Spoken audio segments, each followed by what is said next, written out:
Snow was drifting softly over the front lawn when Adrian Cole saw her, the young maid in her red dress and white apron, sitting alone at the base of the old tree, knees tucked in, a flimsy plastic container of food balanced on her lap. Behind him, the mansion blazed with Christmas lights, wreaths glowing on the columns like small suns, music and laughter leaking faintly through the closed door.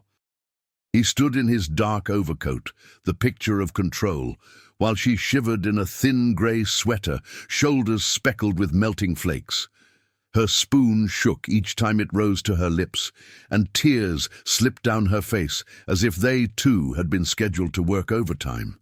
It was his house, his rules, his wealth shining in the windows, and yet in that moment it was her quiet misery that owned the night. He'd stepped outside only to escape the noise of the party and finish a business call, the kind of conversation that treated Christmas as nothing more than a date on a contract. The voice in his ear talked about mergers and projections, but the words thinned and faded when he realized what he was looking at. Sophia should have been at the staff table in the warm basement, or in the kitchen grabbing a quick bite over the sink, but instead she was kneeling in the cold, the grass damp and hard beneath her. The bowl in her hands gave off only the faintest steam, a fragile breath that vanished as soon as the wind touched it. Adrian felt the distance between them stretch wider than the yard itself, a gap measured not in steps, but in years of deliberate blindness. Only then did he notice the cracked cell phone lying beside her on the ground, its broken screen glowing weakly in the dark. A tiny voice, thin and far away, still echoed through the speaker, talking about a paper Christmas tree and asking when Mommy would come home. Sophia whispered apologies between hurried spoonfuls, promising she would save him a piece of dessert, promising that next year would be different, promises far too light for the weight she carried on her shoulders. When the call ended, she held the phone against her chest for a second, as if it were the only warm thing she owned, then set it gently beside her.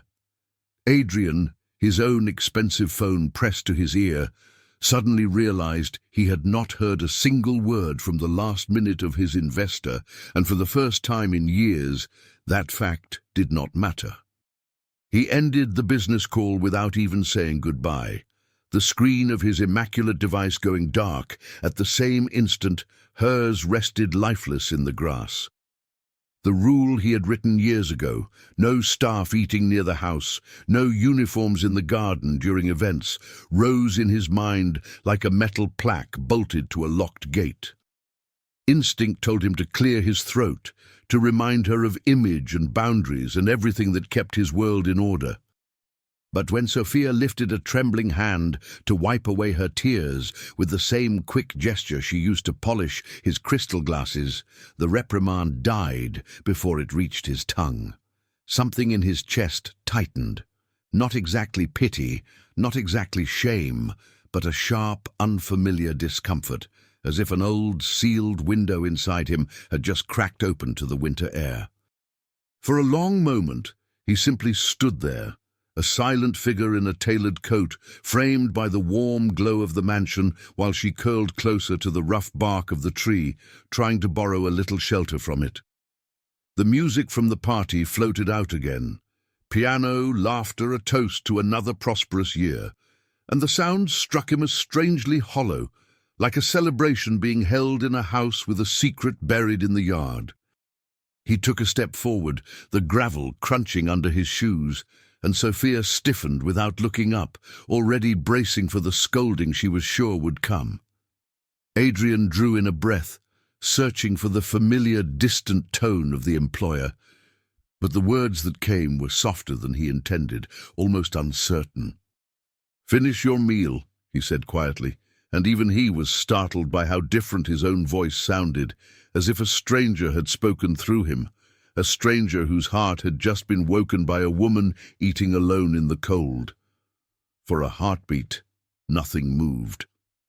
The spoon hovered midway between the container and Sophia's lips, as if the word finish had turned the air to glass. Snowflakes kept falling, settling on the curve of her neck and on the plastic rim of her meal, but she did not brush them away.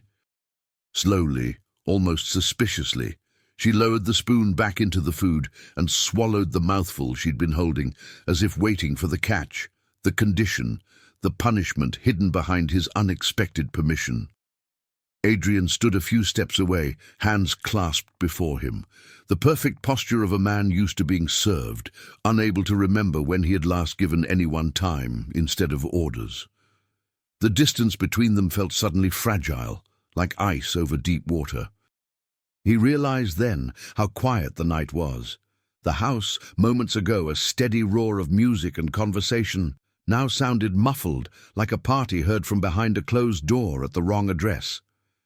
Out here he could hear small things usually beneath his notice, the faint clink of Sophia's spoon against the container, the rustle of branches overhead, the uneven rhythm of her breathing as she tried not to sob. Adrian's own breath came out in small clouds, ghostly puffs that drifted away before he could decide what to do with them. He had built his life around the power of words, negotiations, speeches, contracts, but now they seemed useless, scattered pieces of glass at his feet. So he chose the only thing left to him and said nothing. Sophia ate quickly, almost mechanically, but each movement carried a kind of weary dignity, as if she had made a silent pact with herself not to waste any more of this night on tears. She did not thank him, did not look at him, did not ask why he was there. Gratitude, she knew, could be dangerous with people like him. It suggested that mercy was a favor, not something owed to any human being standing in the snow. When the last bite disappeared, she scraped the container carefully, unwilling to leave a single grain of rice behind, then sealed the lid and placed it on the ground beside her phone. Adrian watched the small, practical ritual as if it were a ceremony he had never been invited to, something sacred carved out of scarcity. The sight left a faint ache pressing against his ribs. At last she rose, brushing off her skirt, her knees stiff from the cold. For a second she swayed, the blood slow to remember its job, and Adrian took an involuntary half-step forward, hand lifting as though to steady her. She caught herself before he reached her, fingers gripping the rough bark of the tree, and he let his arm drop, feeling foolish and strangely unqualified to offer help in a life he had never bothered to understand. When she adjusted her apron, the gesture was precise, professional, almost defiant, a way of putting the mask back on before returning to the warmth that didn't belong to her. "I'll go back inside, sir," she said softly, the words smooth from years of practice, but he heard the rawness hiding underneath. She walked past him without meeting his eyes, footsteps barely audible on the frozen grass, and disappeared around the corner of the house toward the servants' entrance. Adrian remained by the tree, rooted to the spot she had just vacated, the imprint of her presence lingering like the fading heat of a hand just lifted from his chest. The mansion's lights winked at him expectantly, inviting him to step back into his rightful world of crystal and polished floors, of rules that kept people like Sophia out of sight. Yet the vision of her hunched form in the snow clung to his thoughts with a stubbornness he could not shake.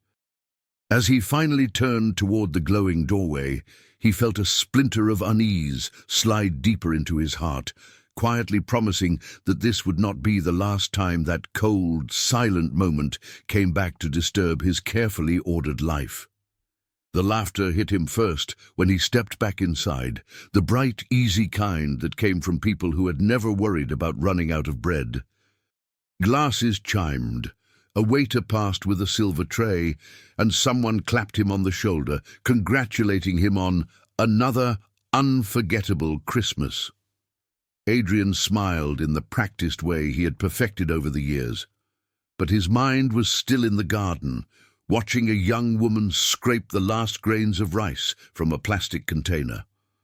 Somewhere between the dining room and the bar, the present loosened its grip on him, and another Christmas, long buried, pushed its way to the surface. The polished marble under his feet became cracked linoleum, and the glow of chandeliers dissolved into the thin light of a single bulb. He was a boy again, no older than Sophia's son sounded on the phone, sitting at a wobbly table in a cramped living room that smelled of detergent and boiled potatoes. His mother moved back and forth between the kitchen and the guests, her cheap dress ironed to within an inch of its life, her smile a little too wide, a little too bright. They had invited relatives they barely saw, people who spoke loudly about success and investments while glancing around the small apartment as if cataloguing its flaws. Young Adrian sat straight-backed in his best shirt, trying hard not to spill anything, desperate to look like he belonged at that table. The grown-up conversation flowed over his head in warm, smug waves. He remembered noticing that there was no plate set for his mother. When he whispered the question, she brushed his hair from his forehead and told him to eat, that she would grab something later. But later never seemed to come. Through the half-open door to the kitchen, he saw her standing alone by the counter, fork in hand, eating cooled leftovers straight from the pan, while the guests laughed over dessert in the next room. Every few minutes she wiped her hands on a towel, straightened her dress, and stepped out with more coffee, more cake, more kindness, as if she were part of the furniture that came when you rented the place. Little Adrian's chest had burned with a feeling he could not yet name. Something like shame, something like anger, but aimed at no one he could safely blame. That was the night he made himself a silent promise. He would never be the one standing in the kitchen, eating what others left behind. He would be the man at the head of the table, the one people watched and listened to, the one no one dared to pity. As the years went by, that promise hardened into something sharper, a belief that weakness was dangerous and that distance was the only armor that truly worked. He learned to admire power, to chase numbers, to close his eyes to whatever did not increase the size of his world. The boy who had watched his mother hide in the kitchen disappeared behind tailored suits and immaculate presentations, replaced by a man who measured success in square feet and market value. Yet some things refused to stay buried. As Adrian moved through his crowded dining room now, guests praising the meal and complimenting the staff's efficiency, he caught a glimpse of a server slipping away toward the kitchen, wiping her hands on her apron just like his mother had done. The image struck him so hard he had to steady himself on the back of a chair, the sound of tinkling crystal fading into a dull buzz. For the briefest instant, it was not his guests he saw at the table, but those old relatives with their tight smiles and colder eyes, and in their place, hovering just out of sight, the outline of his mother's thin shoulders.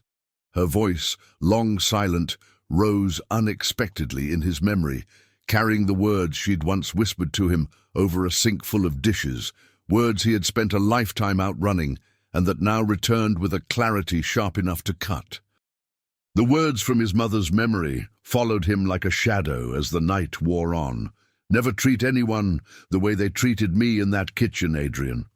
Never build a table that makes someone feel less human. For years he had filed that sentence away under sentiment, a soft thing for a hard world.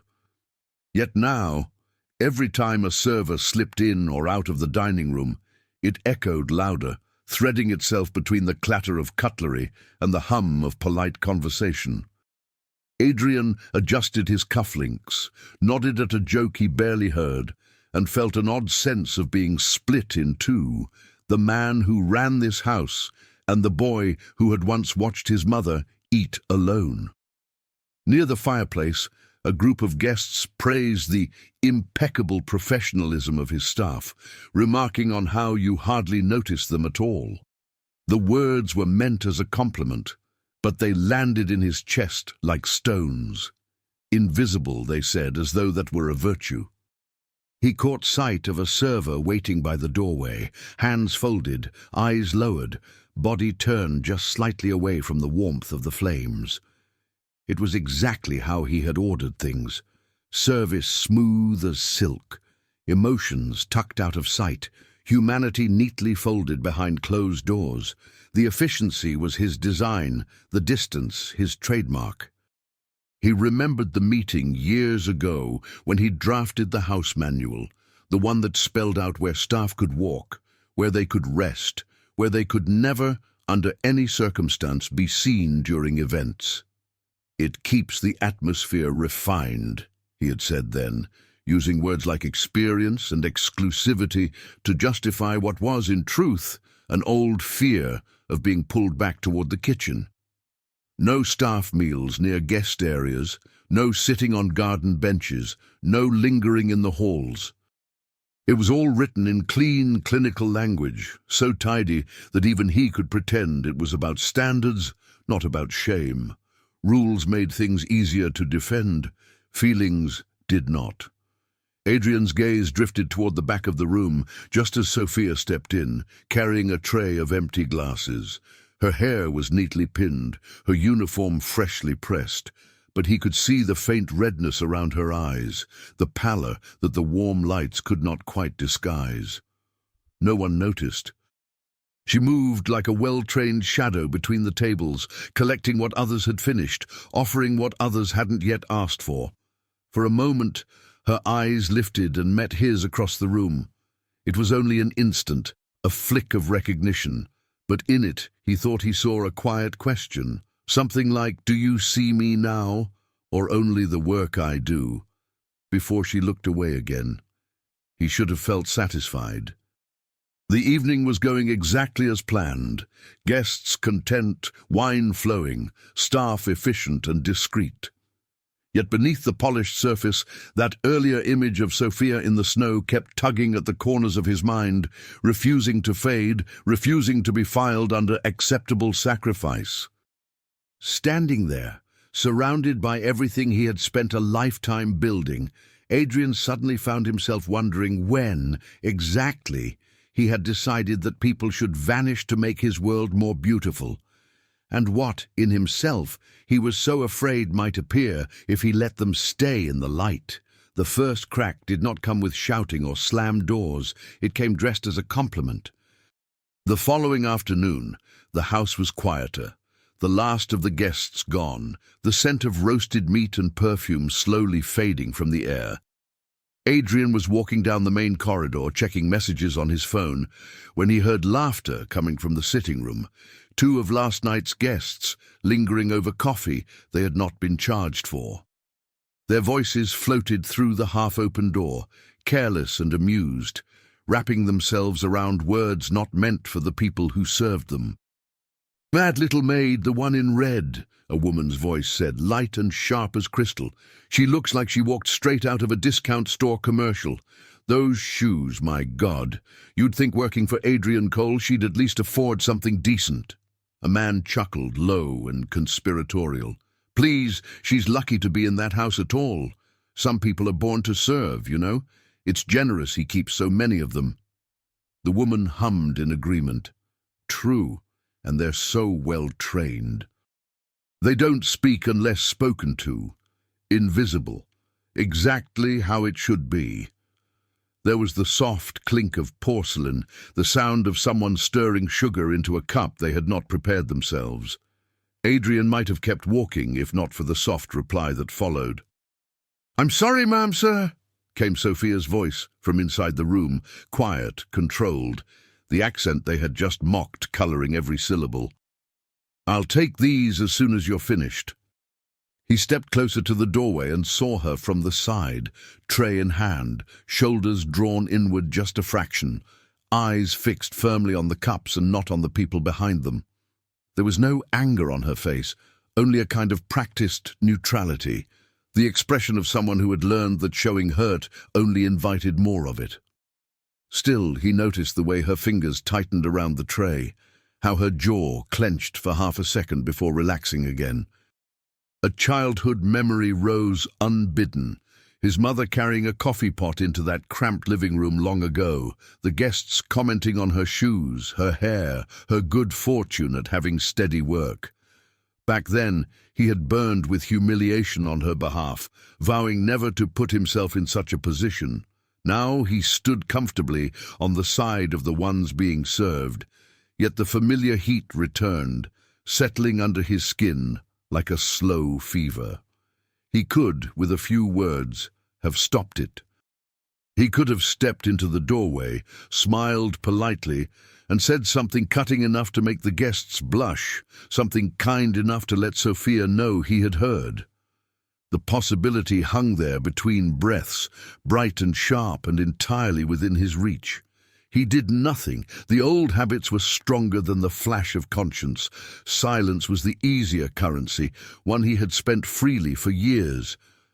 Adrian turned away before anyone noticed him, walking down the hall as if the conversation had meant nothing, as if he hadn't seen the light dim just a little further in Sophia's eyes. By the time he reached his office, the house manual on the shelf looked heavier than usual, its neat pages full of rules that suddenly read like excuses. He sat at his desk, phone buzzing with new opportunities, but all he could think about was the echo of laughter in that sitting room and the way Sophia's voice had folded itself small to fit inside it. For the first time, he asked himself a question he could not immediately silence. In the story of his life, when did he stop standing beside people like his mother and start standing in the doorway, watching and pretending he was not part of the hurt at all? Adrian tried to drown the echo of that question in numbers. The week after Christmas, his days filled with meetings, forecasts, neat graphs that promised growth if he stayed the course. His assistants moved around him like a well-rehearsed ballet, dropping reports on his desk, refilling his coffee, adjusting his schedule so he never had to sit too long with his own thoughts. Success had a rhythm, and he knew every beat. Acquire, expand, optimize, repeat. If something inside him felt slightly off-tempo, he told himself it was only fatigue, the natural aftermath of hosting a grand event. Pride wrapped itself around him like a tailored coat, insisting that discomfort was a sign of weakness, and weakness had no place in his world. Still, small disruptions kept slipping through. One evening, as the city lights blinked beyond his office windows, his gaze drifted from a spreadsheet to the corner of the screen where a notification glowed, year-end bonuses processed. He had approved them without much thought, a line item, a necessary gesture. Now the word bonus sat there like a question. Had Sophia seen her deposit yet? Would it fix anything that had led her to sit under a tree in the snow, eating alone? He tried to convince himself that money was the cleanest form of care, practical and efficient. You could always wire funds, you could not wire empathy. He told himself that no one needed his concern as long as his accounts were generous. That night, unable to sleep, Adrian wandered down to the lower floor where the staff quarters were. He had not been there in years, not really. He preferred his knowledge of them to be abstract, filtered through reports and managers. The corridor was narrow and slightly dim, the paint less fresh than on the upper floors, but tidy. From one half-open door spilled the glow of a cheap phone screen. He paused without meaning to, his footsteps quiet on the worn carpet. Inside, Sophia sat on the edge of a narrow bed, uniform exchanged for a plain sweater, talking softly into her phone. Her son's face filled the small, cracked screen, framed by a drawing taped to the wall behind him, a big house glowing with lights, 3 stick figures holding hands in front of it. He watched, unseen, as she laughed gently at something the boy said, rubbing her forehead with tired fingers, promising again that next year would be better, that she would be home more, that things would change. Her voice carried none of the stiffness it wore around guests, only a fragile warmth stretched thin over exhaustion. When the call ended, she pressed her lips to the screen before the image vanished, then sat for a moment with her eyes closed, hands folded like someone saying a private prayer. Adrian felt that now familiar tightness in his chest, an ache that did not respond to logic or strategy, something raw and unpolished that his success had never taught him how to name. The next morning, He signed off on an additional transfer to her account, discreet, unannounced, easily justified as a reward for extra hours. It was something, he told himself. It proved he was not heartless. It proved he remembered that he too had once lacked. But as the day went on, the satisfaction he expected did not come. The memory of Sophia in the snow, of the whispered apology in the sitting room, of the glow of her son's drawing on that peeling wall, refused to be smoothed over by a line in a ledger. Money, he realized, could move people out of crises, but it could not erase the rules he had built or the distance he still insisted on keeping. And somewhere beneath the steady hum of his pride, a quieter thought began to stir, wondering what would happen to the life he'd constructed if he ever dared to let that distance collapse. The storm came in like a bad decision, slowly at first, then all at once. By late afternoon, the city was already wrapped in a grey shroud, the sky heavy with snow that refused to stop falling. Weather alerts buzzed on phones, trains were delayed, buses cancelled. In the warm cocoon of his penthouse office, Adrian barely glanced at the notifications. He had a car with heated seats, a driver who knew every shortcut. The storm to him was an inconvenience, not a threat. It never crossed his mind that for someone like Sophia, the same storm might be a wall. Down in a part of town he rarely thought about, Sophia stood at a bus stop that no longer promised anything. A handwritten sign announced suspended service, the letters already blurring under the accumulating flakes. She checked the time. She was due at the mansion soon, and felt panic rise like bile. Missing a shift meant losing money she had already mentally spent on rent and school supplies. She pulled her thin coat tighter, fingers numb, as she dialed for a ride she could not afford, only to watch the options disappear one by one. No drivers available. The world, it seemed, had decided to fold in on itself, and she was on the wrong side of the crease. So she started walking, one foot in front of the other, boots too worn to keep out the wet, scarf doing little to block the slicing wind. Cars crawled past, their tires hissing through slush, headlights throwing brief, indifferent light across her path.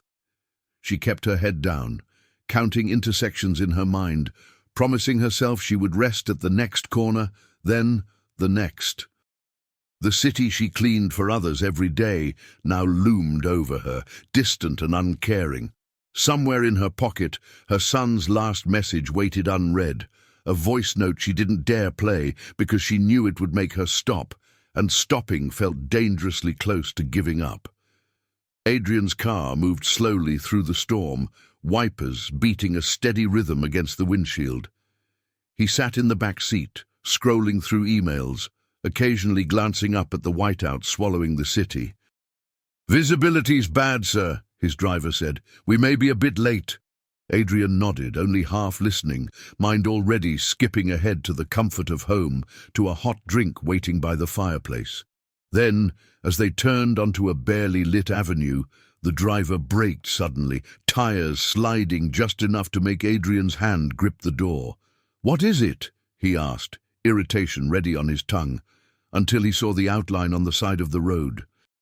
At first it looked like a pile of snow disturbed by the passing cars, an irregular shape hunched close to the guardrail.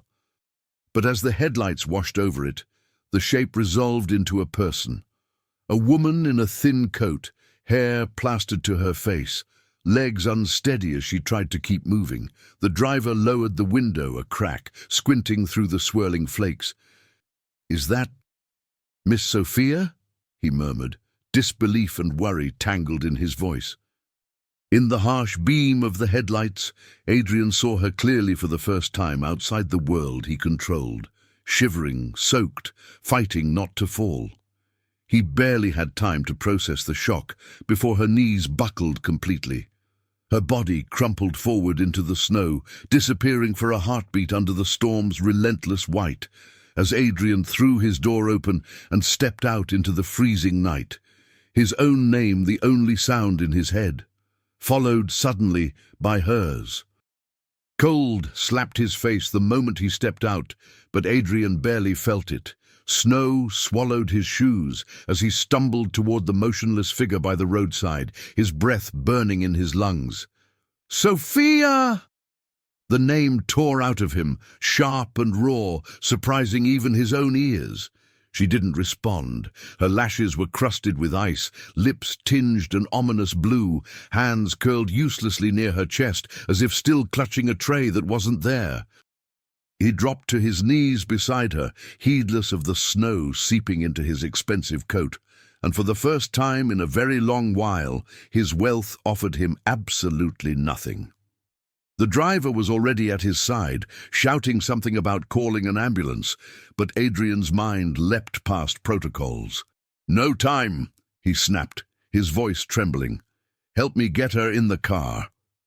Together they lifted her, her body frighteningly light and limp, as though the storm had already begun to empty her out. The warmth of the vehicle felt almost offensive when they pushed her inside, her wet clothes soaking into the leather. As the car lunged back into motion, Adrian held her shoulder, calling her name again and again, willing her to answer. The only reply was the rattle of her shallow breathing and the relentless drumming of snow against the glass. The hospital's fluorescent lights were too bright, too unforgiving.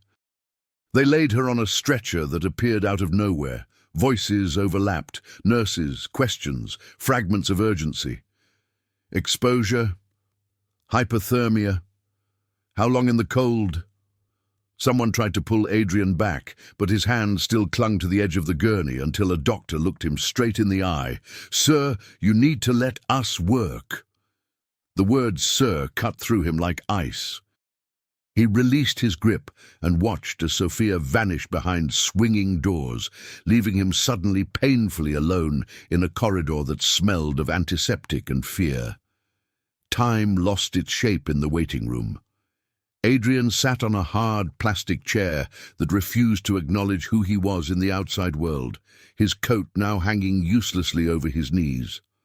Around him, other people waited with the same clenched hands, the same wide eyes, the same silence. No private lounge, no priority entrance. Here everyone's heart beat to the same anxious rhythm. He stared at his own reflection in the dark window and barely recognized the man looking back, hair damp from melted snow, tie askew, composure shattered. For the first time since he could remember, he didn't want a report, a number, or an update. He wanted a human being to come back through those doors breathing. When the nurse asked for an emergency contact, he gave Sophia's file, then hesitated as his gaze fell on the phone in his hand. Her son. The thought struck him with an almost physical force. Someone else's entire world was tucked inside a number he had the power to dial.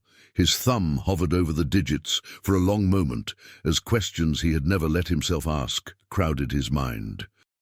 What do you say to a child whose mother might not come home tonight? How do you explain that she almost died walking toward a house that had never truly welcomed her in?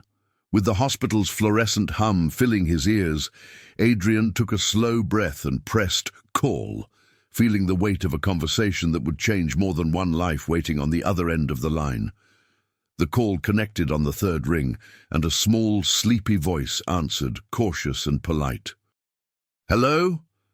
For a moment, Adrian couldn't speak. All the phrases he normally used, introductions, explanations, reassurances, felt wrong in his mouth. "Is this Daniel?" he managed at last. There was a pause, then a soft, wary, "Yes, who is this?" He swallowed. "My name is Adrian Cole. I'm your mother's employer. She had a little accident on her way to work, but she's in the hospital now, and the doctors are taking care of her." The silence that followed was so complete, he could hear the faint buzz of the hospital lights above him. When the boy spoke again, his voice trembled, but it carried something that took Adrian by surprise. You took her there? You helped my mom?" The word helped landed heavily.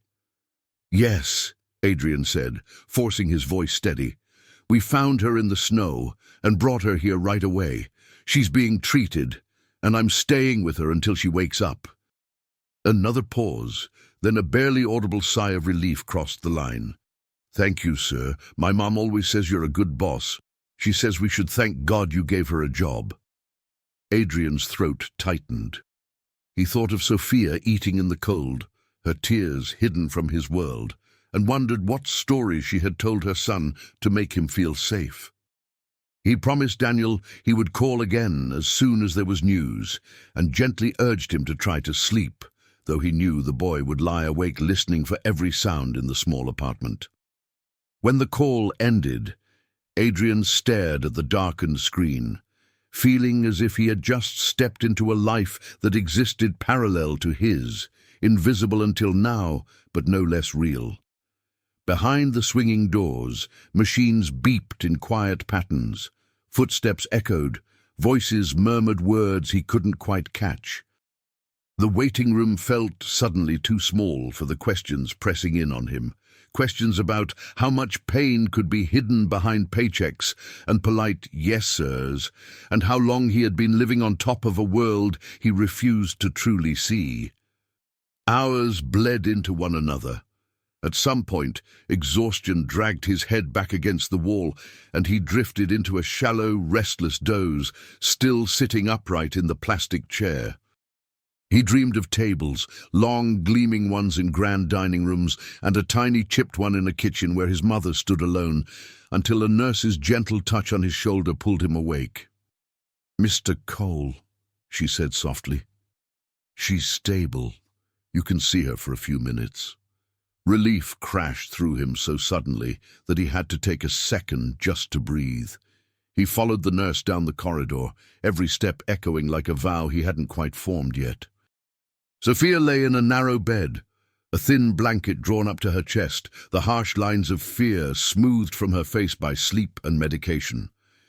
The beeping of the monitor was steady, insistent, like a quiet reminder that life was still there, fragile but present. Adrian approached the bedside slowly, his expensive shoes squeaking faintly against the linoleum, and for once he didn't care how out of place he looked in this world. On the small table by her bed lay a folded piece of paper, worn at the edges. He picked it up gently and unfolded it to find a child's drawing, crayon colors of a big house with many windows glowing yellow, and 3 figures holding hands in front of it. A woman, a child, and a taller figure with hair that suspiciously resembled his own.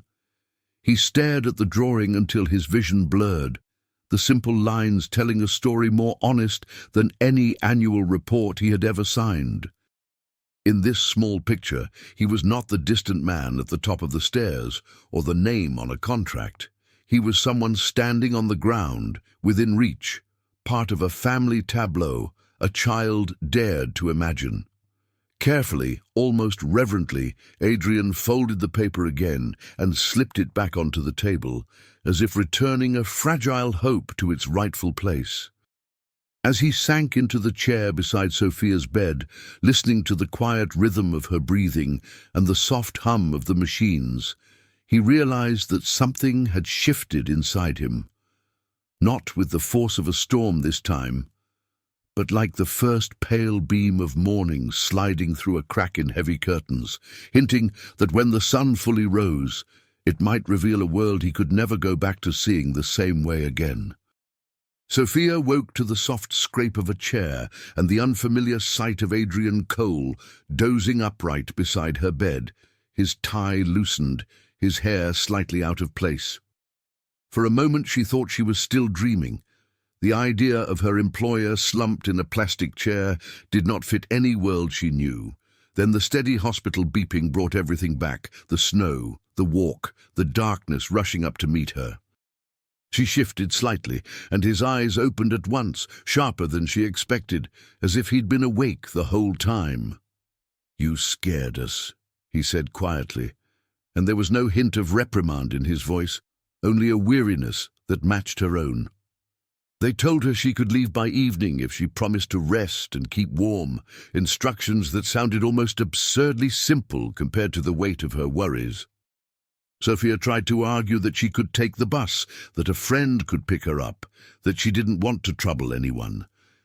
Adrian cut through her protests with an unfamiliar firmness. "I'm driving you home," he said, as if stating a financial fact that could not be negotiated. The words hung strangely between them. He had cars, drivers, people who handled things for him. He did not personally take anyone anywhere.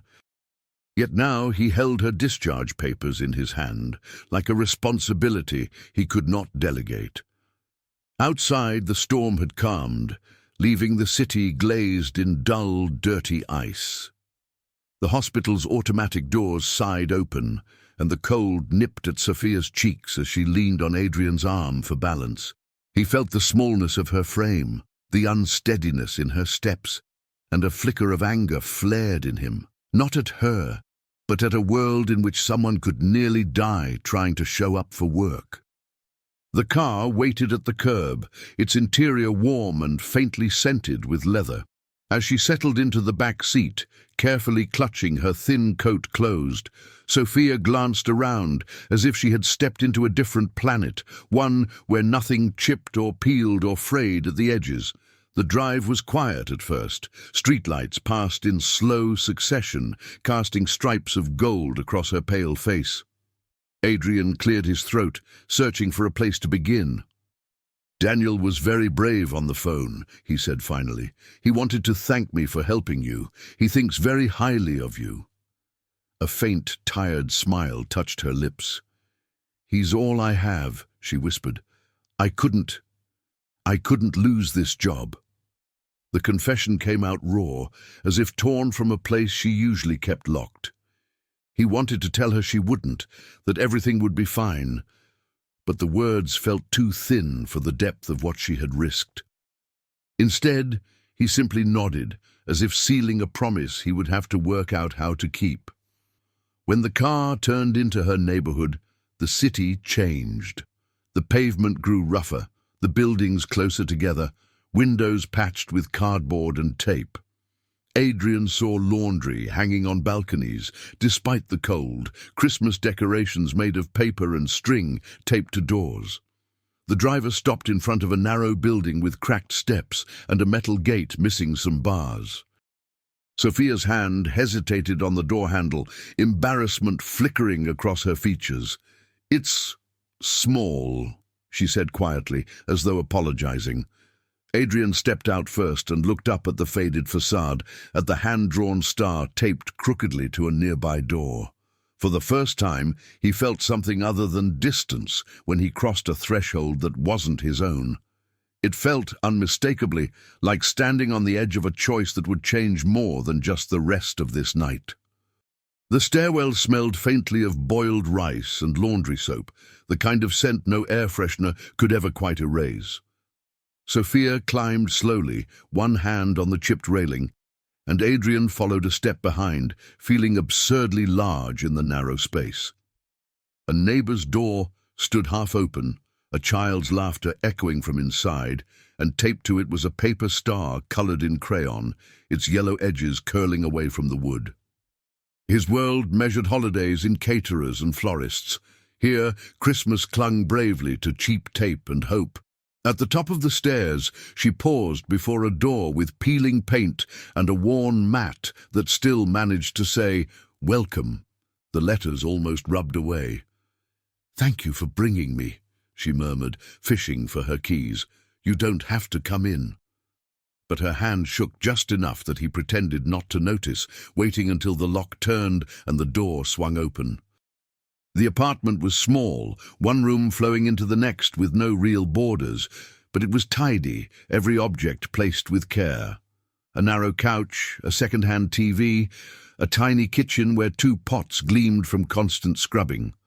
On the wall, drawings, a lopsided Christmas tree, a smiley sun, a house with far too many windows to be theirs. Adrian stepped inside carefully, as if the floor might protest his weight. "Mom!" Daniel barreled out from a doorway, bare feet slapping the floor, launching himself into Sophia's arms with a force that nearly knocked her back. She laughed, wincing a little, burying her face in his hair. "I'm okay, meu amor. I'm okay." When the boy finally noticed Adrian, he froze, eyes wide. "You're Mr. Cole," he said in a small, awed voice, as though announcing the arrival of someone from television.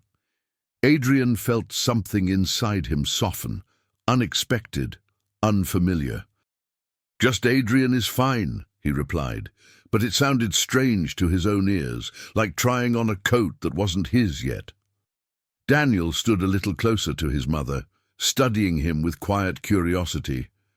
As Sophia guided her son back to his room with the promise of hot soup, Adrian's eyes wandered. He saw the stack of neatly folded uniforms on a chair, the schoolbooks arranged by subject on a crate that doubled as a shelf, the single photograph of a younger Sophia holding a tiny baby, both of them thinner than they should have been. On the small table stood 3 mismatched cups, one with a cracked handle carefully glued back in place. This was a life built out of left-behind things, he realized, out of what others no longer needed but she treated as treasure. It struck him then how cruelly easy it had been for him to pretend that a paycheck was all that connected them. When she returned, apron replaced by a faded cardigan, Sophia hesitated before sitting at the edge of the couch, hands clasped. "I know I'm not supposed to walk alone in weather like that," she began, eyes fixed on her fingers. "But the buses stopped, and if I missed my shift, I'd lose the hours. I'm behind on rent, and Daniel's school asked for extra materials this month. I thought if I could just get there, it would be worth the cold." Her voice trembled on the last word, but she forced it steady. "People like me don't get to choose which days are important. We just show up and hope we don't get in the way." She glanced around the room, as if seeing it through his eyes, and a flicker of shame crossed her face for something that wasn't shameful at all. He wanted to tell her she had never been in the way, that her work mattered, that he saw her now, but the truth was heavier than any reassurance he could manufacture. "At the house," she continued quietly, finally lifting her gaze to his, "I don't mind the long hours, I don't even mind the rules. What hurts?" She paused, swallowing hard, searching for courage that had nothing to do with snow or distance. "What hurts is being treated like I'm supposed to be invisible. Like my face, my voice, my hunger, my tiredness should disappear so the place looks perfect." Her eyes shone, not with accusation, but with a tired honesty he had never earned. "Sometimes I feel like the only proof I exist there is the work that gets done. And if I stopped for a second, even just to eat, I'd stop existing to everyone." The words hung between them, raw and vulnerable, as Adrian sat there in her small living room, realizing she had just named, in one breath, the very thing he had spent a lifetime building, and suddenly not knowing what, if anything, he could say to defend it. The words, "supposed to be invisible," followed Adrian all the way back to the mansion, clinging to him more stubbornly than the cold. Hours after leaving Sophia's apartment, he stood alone in his study, staring at the leather-bound house manual on the shelf, as if seeing it for the first time. The rules he had once been proud of, now read in his memory, like instructions for erasing people without technically making them disappear. He thought of Daniel's drawing by the hospital bed, of Sophia hunched under the tree, of his mother in that old kitchen, and realized they were all pointing to the same thing he had spent decades refusing to acknowledge. Something had to change, but changes that mattered were never as simple as signing a check. By morning, the decision had solidified enough to frighten him. He instructed his assistant to summon the senior staff, house manager, head of security, event coordinator, to the main living room. It felt strange, commandeering the grand space for something other than a party, its chandeliers now blazing over a row of sober faces instead of crystal glasses. Adrian stood near the fireplace, the manual open on the coffee table like a case file. "We need to review some of the house policies," he began, his voice measured. "Particularly those affecting where and how the staff can take their meals and breaks." A ripple of surprise moved through the room, quickly masked by professional composure. The house manager was the first to speak, her smile tight. "Of course, sir, if you feel adjustments are necessary, but the current rules were put in place to maintain standards. Our guests expect a certain atmosphere, discretion, distance. It's part of what makes this house special." The event coordinator nodded eagerly. "Exactly. If staff start sitting in the garden, eating near the entrances, it will spoil the illusion. People don't want to see how things are done, they just want perfection." The head of security added, "And once you relax one rule, sir, it's hard to control the rest. Staff can be opportunistic. It's not wise to blur the lines." Their words were calm, reasonable, even respectful, perfectly aligned with the logic he himself had used for years. Adrian listened, but each sentence felt like a brick being laid in a wall he no longer wanted to live behind. "Do you hear what you're saying?" he asked quietly, surprising them. "We're talking about human beings, not decorative screens. They work here. They keep this place standing, and we're telling them they must pretend not to exist whenever it might disturb someone else's comfort." The house manager shifted in her seat, eyes cooling a fraction. "With respect, sir, this is how it's always been done in houses of this level. Staff are paid well. They know the rules when they accept the job. Some people simply aren't comfortable around them." The slight hesitation on that last word revealed more than she intended.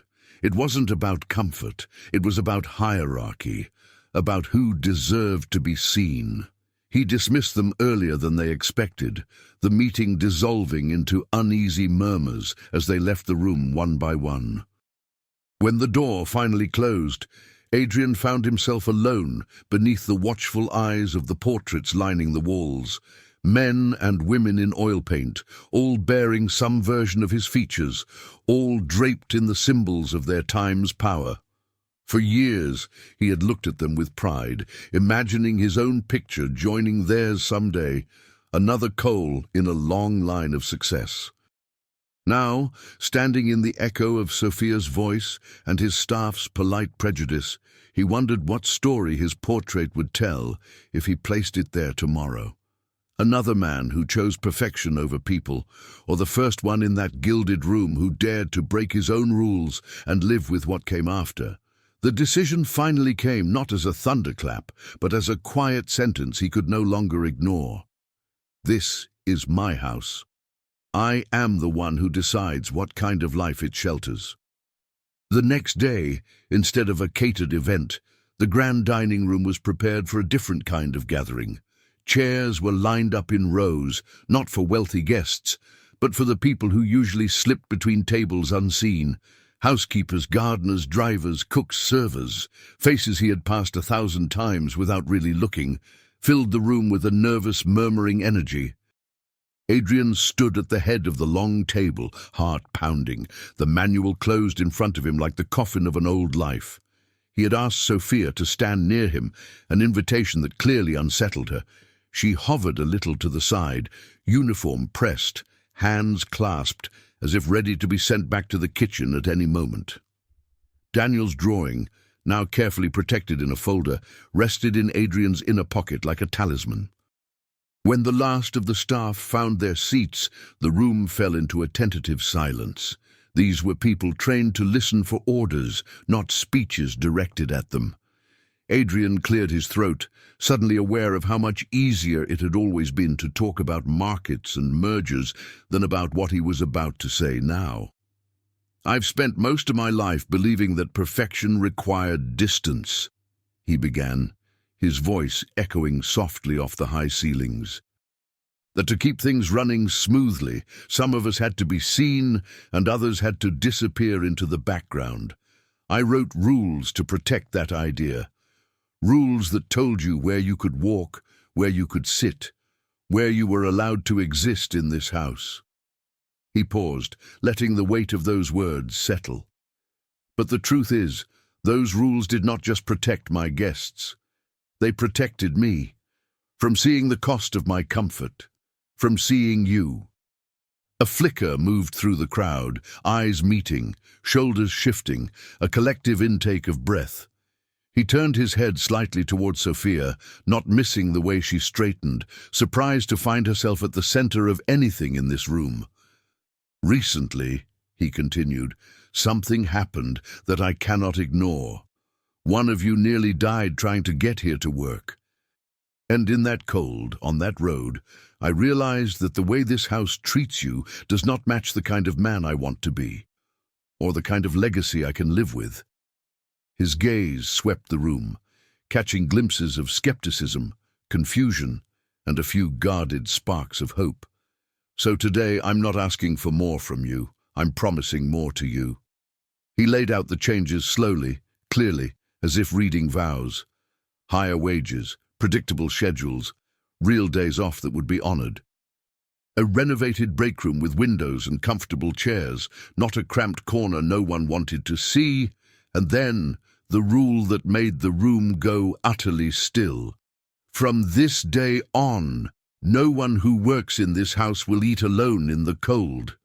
If there is food on these tables, there will be a place for you to sit, maybe not every night, not at every event, but often enough that you will never again feel you belong only to the shadows."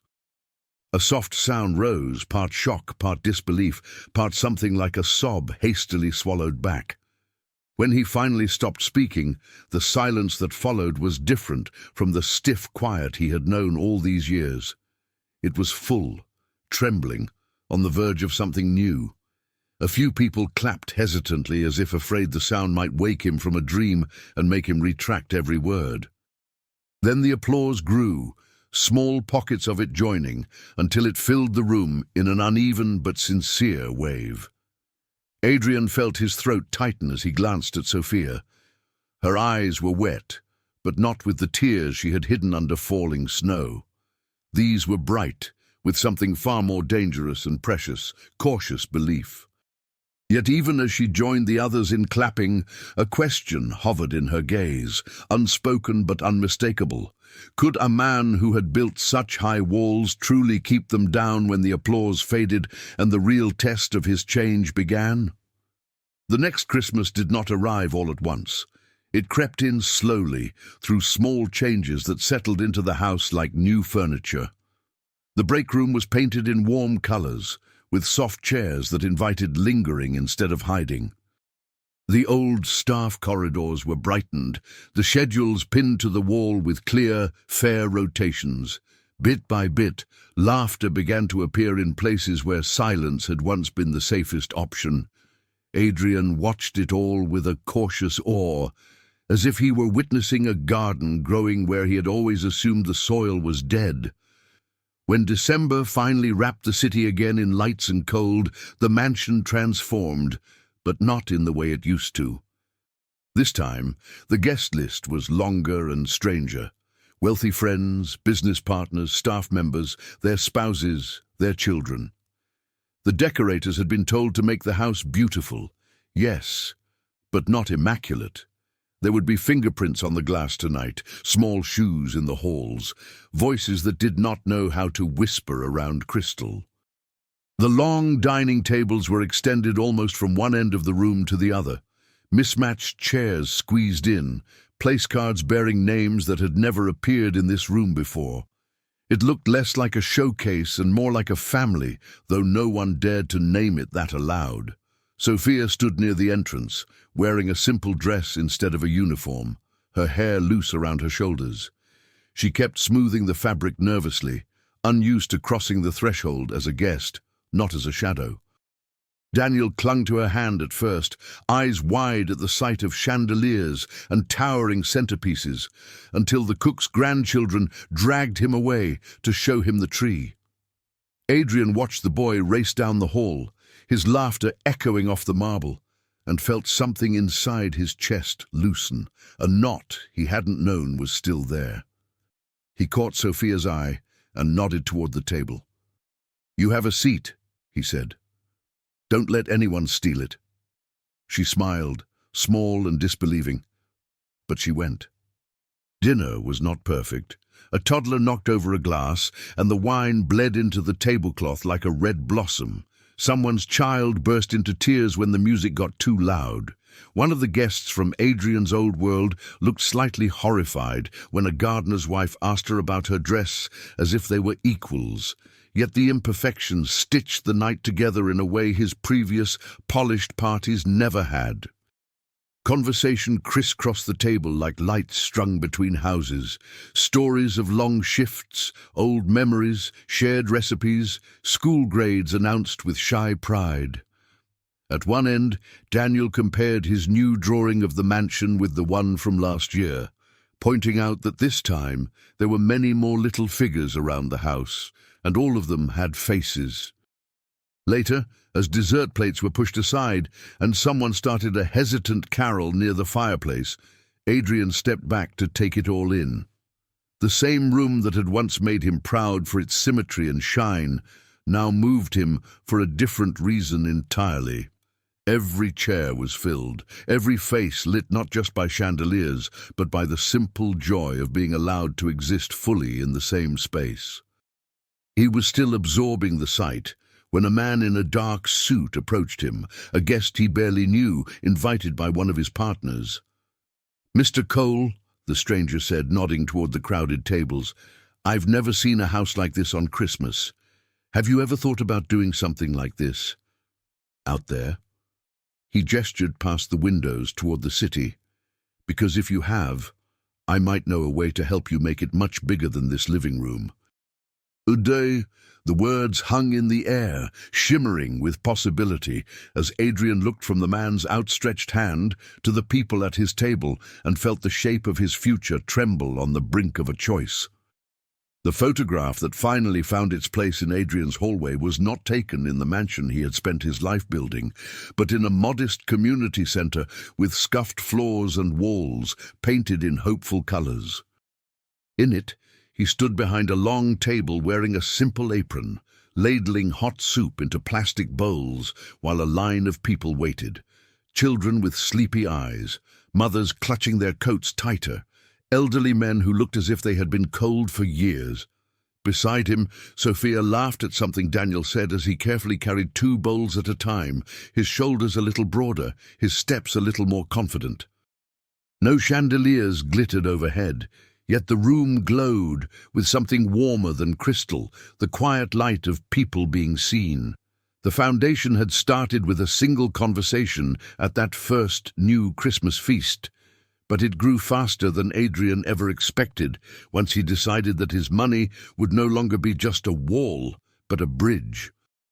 There were scholarships now for children of domestic workers, legal support for those quietly mistreated in grand houses, warm meals served every week in neighborhoods where hunger had long been a silent guest. Sophia had an office with her name on the door and responsibilities that reached far beyond cleaning.